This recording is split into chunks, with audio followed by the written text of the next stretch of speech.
Guys, നമ്മുടെ ഒരു പുതിയ വീഡിയോയിലേക്ക് എല്ലാവർക്കും സ്വാഗതം. നമ്മുടെ ഇന്നത്തെ ഒരു വീഡിയോ വന്നിട്ട് കുറച്ച് വെറൈറ്റി ആവാന്ന് വിചാരിച്ചു. നമ്മൾ നമ്മുടെ പറമ്പിലോ അല്ലെങ്കിൽ നമ്മുടെ ഡെയിലി റുട്ടീനോ കാര്യങ്ങളോ ഒന്നും അല്ലേ, ഞാൻ നമ്മുടെ വീട്ടിൽ പോയിട്ടുണ്ടായിരുന്നല്ലോ, അങ്ങ് പത്തനാപുരത്ത്. അവിടെ ചെറിയ രീതിയിൽ കോഴിയുടെ ബിസിനസ്സും കാര്യങ്ങളും ഒക്കെ ഉണ്ട് കേട്ടോ.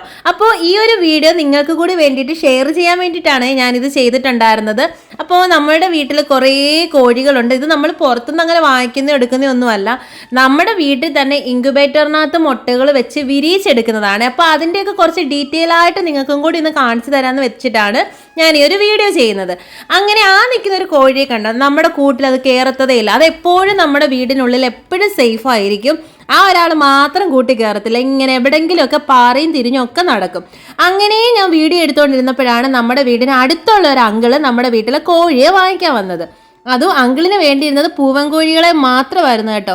അവർക്ക് എന്തോ വീട്ടിൽ എന്തോ ഫംഗ്ഷനോ ആവശ്യത്തിനോ എന്തോ വേണ്ടിയിട്ട് അറക്കാൻ വേണ്ടിയിട്ട് എന്തോ ആയിരുന്നു ആ കോഴിയെ വാങ്ങിച്ചിട്ടുണ്ടായിരുന്നത്. നമ്മുടെ വീട്ടിൽ ഏകദേശം ആ ഒരു സമയത്ത് ഒരു 4-5 പൂവൻ കോഴിക്കും വേണ്ടിയിട്ടുണ്ടായിരുന്നു. അങ്ങനെ അവരെ ഓരോരുത്തരെയായിട്ട് നമ്മൾ അങ്കിളിന് കൊടുത്തിട്ടുണ്ടായിരുന്നു കേട്ടോ. അപ്പോൾ നമ്മൾ ഈ കോഴിയുടെ മുട്ടകളൊക്കെ മറ്റു ഫാമിൽ നിന്നും അല്ലെങ്കിൽ വീടുകളിൽ നിന്നും ഒക്കെ നമ്മൾ കളക്ട് ചെയ്തിട്ടാണ് ഇൻക്യുബേറ്ററിനകത്ത് വയ്ക്കുന്നത്. പൂവൻ കോഴിയും പെടക്കോഴിയും കൂടെ ഒരുമിച്ചുള്ള സ്ഥലത്തു നിന്നുള്ള മുട്ടകളാണ് നമ്മൾ കൂടുതലായിട്ടും വയ്ക്കാൻ എടുക്കുന്നത്. അല്ലാത്ത മുട്ടകളൊന്നും തന്നെ വിരിയത്തില്ല. അങ്ങനെ വിരിയിച്ചെടുത്ത കോഴി ഇത് ഫുള്ളായിട്ട് അതിൻ്റെ പാകം എത്തിയ കോഴി തന്നെയാണ്, പൂർണ്ണ വളർച്ചയിൽ എത്തിയ കോഴികളാണ്. അങ്ങനെ കുഞ്ഞു മുതൽ വലുതുവരെയുള്ള കോഴികളെല്ലാം നമ്മുടെ വീടുകളിലുണ്ട്.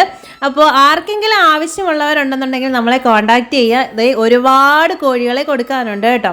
അപ്പോൾ 1, 2, 3 കൂടുകളല്ല, ഒരുപാട് കൂടുകളും ഉണ്ട്. അപ്പോൾ അവർക്കൊക്കെ കയറി പോകാനും ഇറങ്ങി വരാനുള്ള സൗകര്യത്തിനാണ് നമ്മൾ ഈ ഒരു ചെറിയ സെറ്റപ്പിലുള്ള ആ ഒരു സ്റ്റെപ്പ് വച്ചിരിക്കുന്നത്.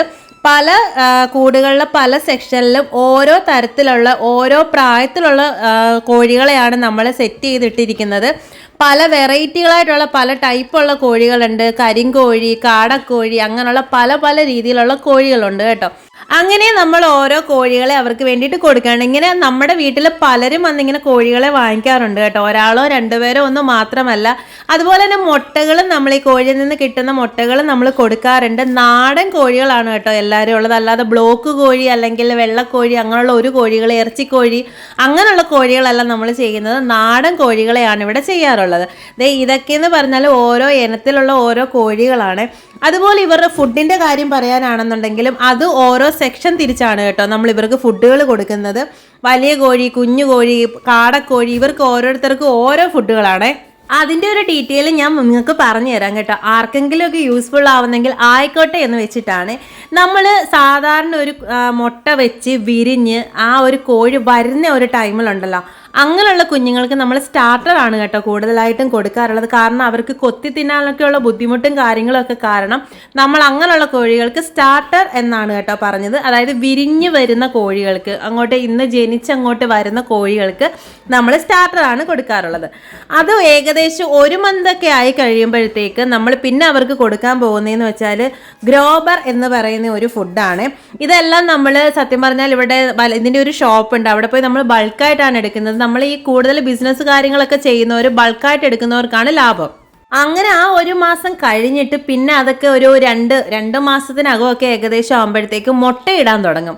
അപ്പോൾ ആ ഒരു കോഴിക്ക് നമ്മൾ കൊടുത്തിരിക്കുന്നത് ലെയർ മാഷ് എന്ന് പറയുന്ന ഫുഡാണ് കേട്ടോ. അങ്ങനെ ഓരോ കാറ്റഗറി അനുസരിച്ചാണ് ഇവർക്ക് ഫുഡ് കൊടുക്കുന്നത്. ഇപ്പോൾ സ്റ്റാർട്ടർ എടുത്ത് ഇപ്പോൾ മുട്ടയിടുന്ന കോഴിക്ക് കൊടുത്തു കഴിഞ്ഞാൽ അത് അവർക്ക് ഒന്നും തന്നെ ആവില്ല. അങ്ങനെ ഓരോ കോഴികൾക്കും ഓരോ ടൈപ്പ് ഫുഡുകളാണ് ഇപ്പോൾ കൊടുത്തുകൊണ്ടിരിക്കുക. അപ്പോൾ ഞാൻ ഒന്നും കൂടി അത് നിങ്ങൾക്ക് പറഞ്ഞു തരാം. നമ്മുടെ കുഞ്ഞൻ കോഴികൾക്ക് സ്റ്റാർട്ടറും 1 മന്തായ കോഴികൾക്ക് ഗ്രോബർ, വലിയ മുട്ടയിടുന്ന കോഴികൾക്ക് ലെയർ മാഷ്, ഇങ്ങനെയാണ് കേട്ടോ ഓരോ ഫുഡുകൾ കൊടുക്കുന്നത്. ഇതാണ് നമ്മുടെ കാടക്കോഴികൾ. ഇതിനെ നമ്മൾ വീട്ടിൽ വിരിയിച്ചതല്ല കേട്ടോ, ഇത് നമ്മൾ വേറൊരു ഫാമിൽ നിന്നും വാങ്ങിച്ചതാണ്. ഏകദേശം ഒരു 10-25 കോഴിക്ക് വേണ്ടി ഇപ്പം നമ്മുടെ കയ്യിലുണ്ട്. ഇതൊക്കെ കുഞ്ഞുങ്ങളാണ്. ഇനി ഇവരെ ഓരോ പാകം അനുസരിച്ച് നമ്മൾ കുറച്ചും കൂടി വലുതാകുമ്പോഴത്തേക്ക് തരം തിരിച്ചു മാറ്റും കേട്ടോ.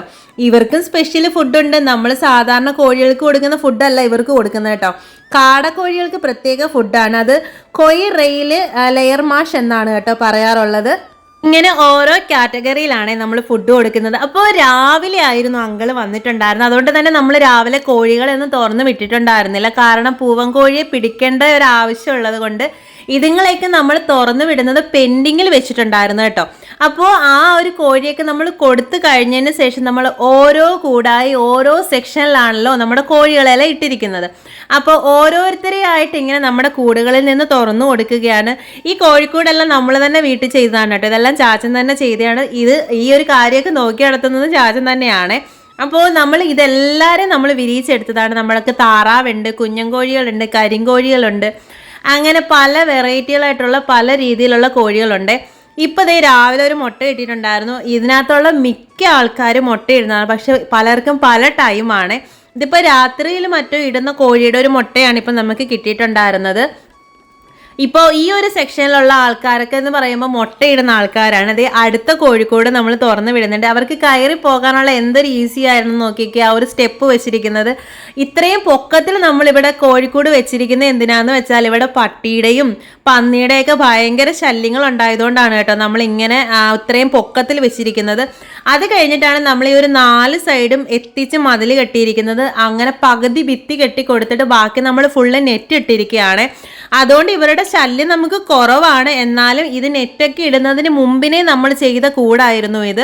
അതുകൊണ്ടാണ് കേട്ടോ നമ്മൾ ഇത്രയും പൊക്കത്തിൽ ചെയ്തു കൊടുത്തിട്ടുണ്ടായിരുന്നത്. ഇത്രയും പൊക്കത്തിൽ ചെയ്തു കൊടുക്കുന്നത് കൊണ്ട് തന്നെ ഇവർക്ക് കയറാനും ഇറങ്ങാനുള്ള ബുദ്ധിമുട്ടും കൂടി കാരണമാണ് കേട്ടോ നമ്മളിങ്ങനെ സ്റ്റെപ്പൊക്കെ ചെയ്തു കൊടുത്തിട്ടുണ്ടായിരുന്നത്. അപ്പോൾ നമ്മൾ പിന്നെ ഇവർക്ക് കൊടുക്കുന്ന ഈ ഒരു ഫുഡുകൾ മാത്രമല്ല, നമ്മുടെ സാധാരണ പുല്ലില്ലേ, നമ്മുടെ പറമ്പിലൊക്കെ കാണാറുള്ള പോച്ച് അല്ലെങ്കിൽ പുല്ല് എന്ന് പറയുന്ന ഇനത്തിലുള്ള പുല്ലുകൾ നമ്മൾ ഇവർക്ക് കൊടുക്കാറുണ്ട്. അതുപോലെ തന്നെ വാഴയുടെ പിണ്ടി ചെറുതായിട്ട് കൊത്തി അരിഞ്ഞ് കൊടുക്കുന്നത് ഏറ്റവും ഗുണമുള്ള കാര്യമാണ്.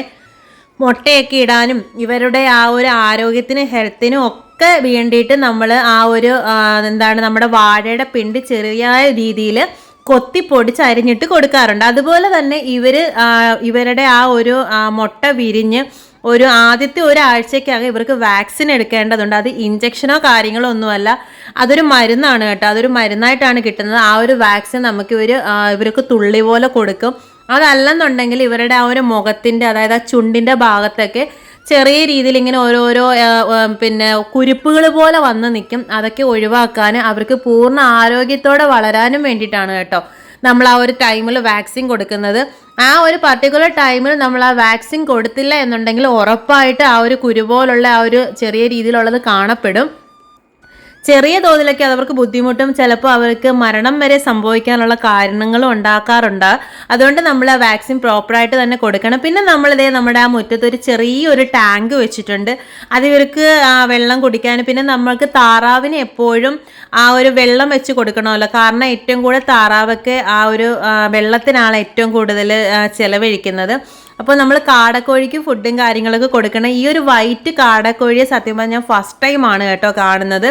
ഇതിനു മുമ്പ് ഞാൻ കണ്ടിട്ടില്ല. ഞാൻ വീട്ടിലാണ് ഇത് ഫസ്റ്റ് ടൈം കാണുന്നത്. സാധാരണ നോർമലിലുള്ള കാടക്കോഴികളെയാണ് ഞാൻ എൻ്റെ വെച്ച് നോക്കുമ്പോൾ ഞാൻ നോർമലി കണ്ടിട്ടുള്ളത്. പക്ഷേ വീട്ടിൽ വൈറ്റ് കളറിലെയും കാടക്കോഴികളുണ്ട്. പിന്നെ അതുപോലെ തന്നെ നമ്മളിനി അടുത്തതായിട്ട് ചെയ്യാനിരിക്കുന്നത് നമുക്ക് ഇനത്തിലുള്ള, അതായത് ഈ ഒരു ഇനം മാത്രമല്ല വെറൈറ്റി ആയിട്ടുള്ള നമുക്ക് ഈ കാലയിലും അതുപോലെ തന്നെ കഴുത്തേലും ഒക്കെ ഒരുപാട് പൂടകൾ വന്ന് നിൽക്കുന്ന ടൈപ്പുള്ള കോഴികളുണ്ട്. അതൊക്കെ ഏകദേശം എനിക്ക് തോന്നുന്നു ജോഡിക്ക് 5000-10,000 വരെ വിലകളുള്ള കോഴികളുണ്ട്. അപ്പോൾ അതും കൂടെ ഒക്കെ നമ്മൾ ചെയ്യണമെന്ന് പറഞ്ഞിരിക്കുകയാണ്. ഇവരെല്ലാവരും കൂടി അവിടെ പോയി വെയിറ്റ് ചെയ്തിരിക്കുന്ന ഫുഡിന് വേണ്ടിയിട്ടാണ്. നമ്മൾ തുറന്നു വിട്ട് കഴിഞ്ഞാൽ പിന്നെ അവർക്ക് നെക്സ്റ്റ് സ്റ്റെപ്പ് അവിടെയൊക്കെ കറങ്ങി തിരിഞ്ഞതിന് ശേഷം അവർ പ്രതീക്ഷയോടെ കാത്തിരിക്കുന്നതാണ് കേട്ടോ ഫുഡിന് വേണ്ടിയിട്ട്. പലർക്കും പല ടൈപ്പിലുള്ള ഫുഡുകളായതുകൊണ്ട് എടുക്കാൻ കുറച്ച് ടൈം എടുക്കുക. അപ്പോൾ എല്ലാവർക്കും കൂടി കൊണ്ടുവന്നിട്ട് അവിടെ ഇവിടെ ആയിട്ടൊക്കെ കുറേ പാത്രങ്ങൾ വെച്ചിട്ടുണ്ട്. അതിനകത്തൊക്കെയാണ് കേട്ടോ നമ്മളിങ്ങനെ ഓരോ സെക്ഷൻ തിരിച്ച് കൊടുക്കുന്നത്. എന്നാ ചോദിക്കും, ഇവരങ്ങോട്ടും ഇങ്ങോട്ടും മാറിയും തിരിഞ്ഞും കഴിക്കില്ലേന്ന്? കഴിക്കും. നമ്മൾ സ്റ്റാർട്ടറായിട്ട് കൊടുക്കുന്ന കുഞ്ഞുങ്ങളെ ഒന്നും നമ്മൾ തുറന്നു വിടാറില്ല. അവരെ കൂട്ടി തന്നെയാണ് വെച്ചിരിക്കുന്നത്. കാരണം പൂച്ചയും അല്ലെങ്കിൽ പരുന്തോ അങ്ങനെയുള്ള മറ്റ് ശല്യങ്ങളും ഒക്കെ കൂടുതലുള്ളൊരു ഏരിയ ആണ് നമുക്ക്. ആ ഒരു ഫുഡും കാര്യങ്ങളും ഒക്കെ കഴിച്ചതിന് ബാക്കി തറയിലും അവിടെ ഇവിടെ ആയിട്ടൊക്കെ കിടക്കുകയാണ് കേട്ടോ. അപ്പോൾ അതൊക്കെയാണ് ഇപ്പോൾ കൊത്തി കഴിച്ചുകൊണ്ടിരിക്കുന്നത്. നമ്മൾ കഴിഞ്ഞ ദിവസം വെള്ളം മാറ്റിയിട്ടുണ്ടായിരുന്നു. താറാവിൻ്റെയൊക്കെ ഒരു പ്രശ്നമെന്ന് വെച്ചാൽ പെട്ടെന്ന് തന്നെ വെള്ളമൊക്കെ അഴുക്കാക്കി കളയുന്ന ഒരു ടൈപ്പ് ആൾക്കാരാണ് ഈ ഒരു താറാവെന്ന് പറയുന്നത്. ഇവരൊക്കെ മുട്ടയിടുന്നവരാണ് കേട്ടോ. നമുക്ക് ഡെയിലി ഒരു 3 മുട്ട വരെയൊക്കെ കിട്ടാറുണ്ട് താറാവിൻ്റെ. നമുക്കിപ്പോൾ 5 താറാവാണുള്ളത്. അതിനകത്തുനിന്ന് ഒരു 3 മുട്ട വരെയൊക്കെ നമുക്ക് കിട്ടാറുണ്ട്. അപ്പോൾ അങ്ങനെയാണ് കേട്ടോ, നമ്മൾ ആ ഫുഡ് അവിടെ എവിടെയൊക്കെ ആയിട്ട് ഇങ്ങനെ കൊടുക്കുമ്പോഴത്തേക്ക് അവരവരുടെ രീതിയിൽ കഴിച്ചോളും. പിന്നെ നമ്മൾ സ്റ്റാർട്ടർ കൊടുക്കുന്ന കോഴികളെ തുറന്നു വിടില്ല എന്ന് പറഞ്ഞല്ലോ, അപ്പോൾ അവർക്കൊക്കെ ഉള്ള ഫുഡുകൾ നമ്മൾ കൂടെ തന്നെയാണ് വെച്ച് കൊടുക്കുന്നത്. പിന്നെ ഇവർക്കുള്ള ഫുഡുകളാണ് ഇതേ ഇങ്ങനെ അവിടെ ഇവിടെയായിട്ടൊക്കെ വെച്ച് കൊടുക്കാറുള്ളത്. അങ്ങനെ ഫുഡൊക്കെ ഇങ്ങനെ കൊടുക്കേണ്ട ഒരു ടൈമാണ് വന്നിരിക്കുന്നത്. നമ്മൾ ഈ 4 സൈഡും ഇതുപോലെ മതിലിൽ നെറ്റ് അടിച്ചിരിക്കുകയാണ്. ഞാൻ പറഞ്ഞില്ലേ, ഇവിടെ പന്നിയുടെയൊക്കെ ശല്യം വളരെ കൂടുതലായതുകൊണ്ട് ഇത്തരം കാര്യങ്ങൾ നമ്മൾ സേഫായിട്ട് ചെയ്തില്ല എന്നുണ്ടെങ്കിൽ നമ്മൾ ഇതിനങ്ങളെ ഒന്ന് നോക്കിയിട്ട് ഒരു കാര്യമില്ലതേ. നമ്മുടെ പണ്ടത്തെ വീടിൻ്റെ ഭാഗമാണിത് കേട്ടോ. അതുകൊണ്ടാണ് ഈ ഒരു ഏരിയക്ക് ഇങ്ങനെ കിടക്കുന്നത്. ഇവിടെയായിരുന്നു നമ്മുടെ പണ്ടത്തെ വീടുണ്ടായിരുന്നത്. ആ ഒരു സൈഡിൽ റൈറ്റ് സൈഡിൽ കാണുന്നത് നമ്മുടെ എരുത്തിലാണ്. അപ്പോൾ ആ ഒരു ബാക്ക് സൈഡിൽ ബാക്കിയെല്ലാം നമ്മൾ പൊളിച്ച് കഴിഞ്ഞിട്ട് അത് കോഴികൾക്ക് വേണ്ടി മാത്രമായിട്ട് വെച്ചിരിക്കുകയാണ് കേട്ടോ. അപ്പോഴത്തേക്കും ചാച്ച ഫുഡൊക്കെ കൊണ്ടുവന്നിട്ടുണ്ടായിരുന്നു. ദേ അത്രയും വലിയ ഹ്യൂജായിട്ടാണ് നമ്മൾ ഫുഡും കാര്യങ്ങളൊക്കെ എടുക്കുന്നത്, കാരണം ഇത്രയും ആൾക്കാർക്കൊക്കെ കൊടുക്കണ്ടേ. അങ്ങനെ നമ്മൾ ആ ഫുഡൊക്കെ ഒന്ന് റെഡിയാക്കി കൊണ്ടുവന്നിട്ടുണ്ട്. അതുപോലെ തന്നെ നമ്മൾ ഈ ഒരു സ്റ്റാർട്ടർ അല്ലെന്നുണ്ടെങ്കിൽ ഗ്രോബർ ഇതൊന്നും നമ്മളിത് മാത്രമല്ല കേട്ടോ കൊടുക്കാറുള്ളത്. ഇതിനകത്തേക്ക് നമ്മൾ നമ്മുടെ റേഷൻ്റെ അരിയില്ലേ, അത് ചെറുതായിട്ടൊന്ന് പൊടിച്ചിട്ട് അത് ചെറുതായിട്ടൊന്ന് വേവിച്ച് അതുമായിട്ട് മിക്സ് ചെയ്താണ് കേട്ടോ ഇവർക്കൊക്കെ കൂടുതലും കൊടുക്കാറ്. പക്ഷേ നമ്മൾ സ്റ്റാർട്ടറായിട്ട് തന്നെയാണ് കൊടുക്കുന്നത്. പക്ഷേ ഈ കോഴികൾക്ക് ഈ പറയുന്ന ചോറും ഈ ഒരു അവരുടെ വെറൈറ്റി ആയിട്ടുള്ള ഫുഡുകളും കൂടെ മിക്സ് ചെയ്താണ് നമ്മൾ കൊടുക്കാറുള്ളത്. കാരണം കോഴികൾക്കെന്നാൽ ഒരുപാട് ചോറോ കാര്യങ്ങളൊന്നും കൊടുക്കാൻ പാടില്ല, കാരണം വെറുതെ മാംസം വെച്ച് പോകാവുന്നേ ഉള്ളൂ. മുട്ടയോ കാര്യങ്ങളോ ഒന്നും നമുക്ക് പ്രോപ്പറായിട്ട് കിട്ടില്ല. അതുകൊണ്ട് ഓവറായിട്ട് നിങ്ങൾ ചോറ് കൊടുക്കേണ്ട കാര്യമില്ല കേട്ടോ. പിന്നെ നേരത്തെ പറഞ്ഞതുപോലെ പച്ചിലകൾ കൊടുക്കാം, തുളസിയുടെ ഇലകൾ കൊടുക്കാം, അതുപോലെ വാഴപ്പിണ്ടി, ഇതൊക്കെ ശരിക്കും കൊടുക്കുന്നത് നല്ലത് തന്നെയാണ് കേട്ടോ. ഈ ഒരു ചോറിനെക്കാട്ടിലൊക്കെ കൂടുതൽ നല്ലത് അങ്ങനെ തന്നെയാണ്. പിന്നെ നമുക്കിതേ നമ്മുടെ കൂടിൻ്റെ സൈഡിലോട്ട് അതൊക്കെ വെച്ചിട്ടുണ്ട്, കാരണം ഇനിയും തരംതിരിച്ചൊക്കെ ആൾക്കാർക്ക് കൊടുക്കേണ്ട കാര്യമുണ്ടല്ലോ, അപ്പോൾ അതിന് വേണ്ടിയിട്ടാണ്. അങ്ങനെ ദേ നമ്മുടെ കോഴിക്കുട്ടന്മാരെല്ലാം കഴിച്ചുകൊണ്ടിരിക്കുകയാണ്. അതിനിടയ്ക്കൂടെ ഒന്ന് വെള്ളം കുടിക്കുന്നുണ്ട്. നമ്മൾ ഇടയ്ക്കിടയ്ക്ക് വെള്ളം ചേഞ്ച് ചെയ്യാറുണ്ട്. ഇത് നമ്മളിപ്പോൾ കഴിഞ്ഞ ദിവസം ചേഞ്ച് ചെയ്തിട്ടുണ്ടായിരുന്നു. ഞാൻ നേരത്തെ പറഞ്ഞതുപോലെ താറാവ് പെട്ടെന്ന് തന്നെ അവിടെ എല്ലാം വൃത്തികേടാക്കുക. താറാവ് എന്ന് വെച്ചാൽ നിൽക്കുന്ന ഏരിയ ഫുള്ള് കംപ്ലീറ്റ് വൃത്തികേടാക്കുന്ന ആൾക്കാരാണ്. പക്ഷേ ഏറ്റവും മുട്ടയ്ക്ക് ഗുണമുള്ളതും താറാവിൻ്റെയാണ്. അപ്പോഴേക്കും മമ്മി കാടക്കോഴിക്കുള്ള വേറൊരു ഫുഡ് എടുത്തിട്ട് വന്നിട്ടുണ്ടായിരുന്നു. അവരുടെ ഫുഡ് വേറെ സ്പെഷ്യലാണ് കേട്ടോ. കോഴി റെയില് ലെയർ മാഷ് എന്ന ഫുഡാണ് കേട്ടോ നമ്മൾ കാടക്കോഴികൾക്ക് കൊടുക്കുന്നത്. അത് അങ്ങനെ തന്നെ കൊടുക്കും, കാരണം അതുങ്ങൾ കുഞ്ഞുങ്ങളല്ല. അതിനകത്തേക്ക് നമ്മൾ ചോറോ കാര്യങ്ങളോ ഒന്നും മിക്സ് ചെയ്തെടുക്കാറില്ല. വലിയ കോഴികൾക്ക് മാത്രമേ നമ്മളങ്ങനെ മിക്സ് ചെയ്തെടുക്കാറുള്ളൂ. ഇത്രയും ഒരു ഭാഗത്താണ് കേട്ടോ നമ്മുടെ കോഴികളും കോഴിക്കോടും മറ്റുമൊക്കെ ഇരിക്കുന്നത്. പിന്നെ ആ ഒരു സൈഡിലൊക്കെ നമ്മളിങ്ങനെ തടിയും കാര്യങ്ങളൊക്കെ ഇട്ടിട്ടുണ്ട്. അപ്പോഴത്തേക്കും നമ്മളിത് അടുത്ത കോഴിക്കൂട് പണിയാനുള്ള പണിപ്പുരയിലാണ് കേട്ടോ. അതിന് വേണ്ടിയിട്ടാണ് നമ്മൾ ഈ ഒരു പലകയും കാര്യങ്ങളൊക്കെ എടുത്തിട്ടിരിക്കുന്നത്. കാരണം എന്ന് വെച്ചാൽ നമ്മുടെ പുതിയ ആൾക്കാർ വന്നുകൊണ്ടേ ഇരിക്കുകയാണ് കേട്ടോ. ഈ ഇരിക്കുന്ന ഒരു ചെറിയ ഇൻക്യുബേറ്ററിൽ തുടങ്ങിയ സംരംഭമാണ് കേട്ടോ നമുക്ക് അത്രയും വലിയ രീതിയിൽ നിൽക്കുന്നത്. ഏകദേശം ഒരേ ടൈമിൽ തന്നെ ഒരു 40-43 മുട്ടയ്ക്കും വേണ്ടി വയ്ക്കാൻ പറ്റുന്ന തരത്തിലുള്ളൊരു ഇൻക്യുബേറ്ററാണ് ഇപ്പോൾ നമ്മുടെ കയ്യിലുള്ളത്. കുഞ്ഞു കുഞ്ഞു ആൾക്കാരൊക്കെ വിരിഞ്ഞു തുടങ്ങിയിട്ടുണ്ട്. നിങ്ങളോട് ഞാൻ പറഞ്ഞില്ലേ, നമുക്ക് ഇനത്തിലുള്ള കോഴിമുട്ടയും കൂടെ വിരിയിക്കേണ്ടതുണ്ടെന്ന്. നമ്മൾ ആ ഒരു കോഴിമുട്ട ഇതിനകത്ത് വെച്ചിട്ടുണ്ട്. അതിനകത്തുനിന്ന് 2 പേര് വിരിഞ്ഞിട്ടുണ്ടായിരുന്നു കേട്ടോ. ഇതൊരു സ്പെഷ്യൽ കോഴിയാണ്. നമുക്ക് വളർന്നു വരുമ്പോൾ നമുക്ക് നോക്കാം അവരെങ്ങനെയുള്ള ആൾക്കാരാണ് എന്നുള്ളത്. ഞാൻ അപ്പോൾ നിങ്ങൾക്ക് കൂടുതൽ പരിചയപ്പെടുത്തി തരാവേ. അങ്ങനെ ഏകദേശം ഒരു 21-28 ദിവസമൊക്കെ ആകുമ്പോഴത്തേക്ക് നമ്മുടെ കോഴികളൊക്കെ പൂർണ്ണ രീതിയിൽ നമുക്ക് കിട്ടുന്നതാണ്. ഇപ്പോൾ ഒരു ഫൈനൽ റിസൾട്ടാണ് ഈ കാണുന്ന കുഞ്ഞൻ കോഴികൾ. അതിൽ നിന്ന് ഇൻക്യുബേറ്ററിൽ നിന്ന് വിരിഞ്ഞു മാറിയിരിക്കുന്ന ആൾക്കാരാണ് കേട്ടോ. ഇനി ഇവരെ നമ്മൾ പുതിയ കൂടിലേക്ക് മാറ്റും. അപ്പോൾ ഇതൊക്കെയായിരുന്നു നമ്മുടെ കോഴിയും കോഴിക്കുഞ്ഞുങ്ങളുടെയൊക്കെ വിശേഷം. നിങ്ങൾക്ക് ആർക്കെങ്കിലും നമ്മുടെ കോഴി നമ്മൾ സെയിൽ ചെയ്യുന്നുണ്ട്, ആർക്കെങ്കിലും വേണം എന്നുണ്ടെന്നുണ്ടെങ്കിൽ നമ്മളെ കോൺടാക്ട് ചെയ്യുക, ചോദിച്ചാൽ മതി. അപ്പോൾ ഇന്നത്തെ വീഡിയോ ഇത്രയേ ഉള്ളൂ കേട്ടോ. ബായ്.